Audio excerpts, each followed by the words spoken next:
Thank you. Sure.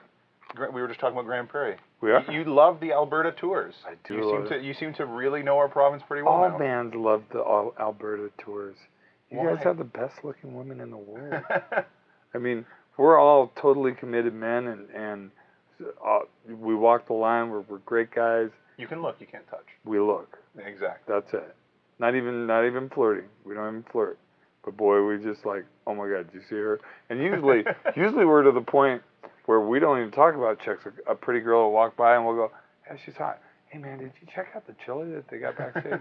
Yeah, that's really good. That's real sirloin, isn't it? You know, we'll start. It's very mature of you. Yeah, well, it's just it's old and fat of us is what it is. It's just middle age, man. You start just you know, you get a woman, you get a good woman. You don't need to screw around. Food is the ever changing. You got the constant there. Yeah, I mean, food is the new vice. Because I don't do anything else. It's a good vice. If you're going to have any vice, probably food, as long as you stay a little healthy. I'm 48, and I work out every day, and I have to watch what I eat a little bit, whereas I didn't used to at all. Even so, like 3 years ago, I could eat sweets and everything, and people would be looking at me like, I hate you. But now I got to watch it a little bit, so. Moderation. It must be hard on the road, though, because, I mean, while we're here on the bus, it's a pretty swank, yeah. Yeah. But it must be hard to eat properly on the road. It is. You know, we cook a lot. We have a grill. We have a George Foreman grill and a slow cooker, and I usually make a roast or a chicken or something like that, like 2-3 times in a tour. I mean, really. And we try to eat better. But you're right. I mean, 2 o'clock, 3 o'clock in the morning after a gig, you know, it's like you get off work. It's like 8 o'clock at night for me. Right. You know, and when you get off at a truck stop, there's not really healthy food at a truck stop. No, you might find the odd banana though. Maybe. I have seen a few there. Yeah, they're usually brown. They're ready for banana bread is what they're ready for. Yeah, but you know, you're right. But you have to work at it a little bit. And I drink a lot of water. And all boys in the band pretty much we're pretty straight arrow. I mean, they drink a little bit, but not much. I don't drink at all. I'm straight and sober. So. Right. How long? 21 years in June. Congratulations. Yeah, about almost about the same time as my daughter turns 18. We talked about your daughter last time, actually. I got a new daughter now. Do you really? Yeah. How old? 2.5. Wow. Yeah. So you're a family man now. Again, is it harder to go on the road nowadays? Again, yeah, it's a little rough. I mean, but now with technology, with the Skype and the iChat and everything, you know, I see my family every day. Yeah. You know, she sees Daddy every day. So that's, you know, I don't come home with stranger, and I don't do those 3-month tours anymore. I do like 2 to 3 week tours. Right. So, yeah, it's, you know, and I've taken a hit economically a little bit, but it's a trade-off. Right. Well, family's more important. Absolutely. As long as you can pay the bills, that's what it's about. You mentioned economics, and it just got me thinking that I know you're a Democrat down there, and you're big on it. And yeah, well, I'm a Green Party guy. You guys don't have anything as far left as we have here. Oh, I'm talking like your Democrat is our conservative.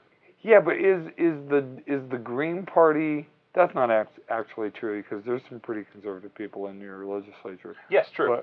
But that would definitely be very welcome in the Republican Party. Yeah, I agree. I mean, there's some racial issues and immigration issues. You guys got a lot of the same stuff, but you're a lot more humane about it. And you're right, center is a lot more left for you than it is for us.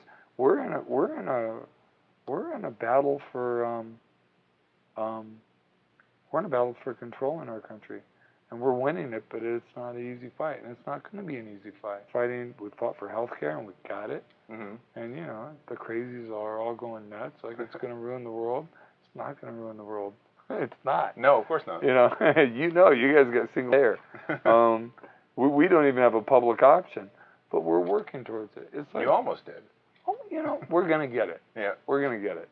If not, we're going to get it sooner or later. It's a matter of, like, I mean, look at the Civil Rights Act of 1957. A lot of people don't know about that. They think about 64. Yeah. But 64 wouldn't have happened if it hadn't been for 57. Exactly. It was really a big deal at the time. And it set the stage, and it was done under Eisenhower. Eisenhower administration fought for it. That's when Republicans and Democrats weren't so far apart. I don't know what happened. It's polarization, man. It's hate and money. Yeah. It's what it is. It's all money at the end of the day. At the end of the day, but hate is fueling it and control. That's hate, money, and control. Not necessarily in that order. Are things getting better down there at all? Like financially for everyone? Oh yeah, yeah. Well, things are starting to turn around. The economy's starting to turn around. Yeah, I mean, it's actually turning around a lot. I feel better. I think a lot of people feel better. Our gigs have increased a lot. I'd say 30-40% from last year. It was brutal. Mm-hmm. Last year was brutal across the board for everybody, though. It was, but it was especially brutal for me emotionally and financially. This is a much better year. My daughter got accepted into her #1 pick for college, and she was swinging for the fence, and she got in. Nice. And we're super proud of her. And you got to play like a Frosh Week thing for him. Yeah. That one, no, she wouldn't like that very much. No, I wouldn't like it either. But yeah, that happened this year. Last year, my wife went through a miscarriage, and that was rough. And this year, she's doing much better and looking for, just trying to figure out what she wants to do. She, get a graduate degree or whatever. And but I think just everybody on the center to the liberal side of it is feeling pretty happy. But the right wing is miserable. Those people are angry. Yeah, oh, we see it on the news. Yeah, well... It's just anger all the time. Yeah, but don't believe that it's anything other than racial. It is. Yeah, well, I'd like to think it's not, but you're probably Sorry, right. It's not. Really? Yeah, you don't want to pay taxes? Right, so you don't want to use our roads? You don't want to use... Yeah, right. No. They weren't like this when Clinton was in there. They didn't like Clinton. No, well, look at what happened to him, though. They did everything in their power to impeach him. They still couldn't, because people loved him. Well, true. Because things were good under Clinton. Mm-hmm. I did well under Clinton. You happen to have a couple of massive hits under Clinton, too. It just kind of worked out that way. That works out well, yeah. But, I mean, yeah, that's true. That's true. But at the same time, that was in Clinton's second term. That was 96 on it. So... I don't know. I did pretty well. I mean, the first couple of years of the Bush regime, I did pretty well, and I call it a regime because he wasn't elected. So. Speaking of which, Santa Monica was on that list, right, after 9/11. Yep. Santa Monica and some song. A couple other obscure songs, but Santa Monica was on the list. How did you feel about that? So you were not allowed to play that song at all? I played it.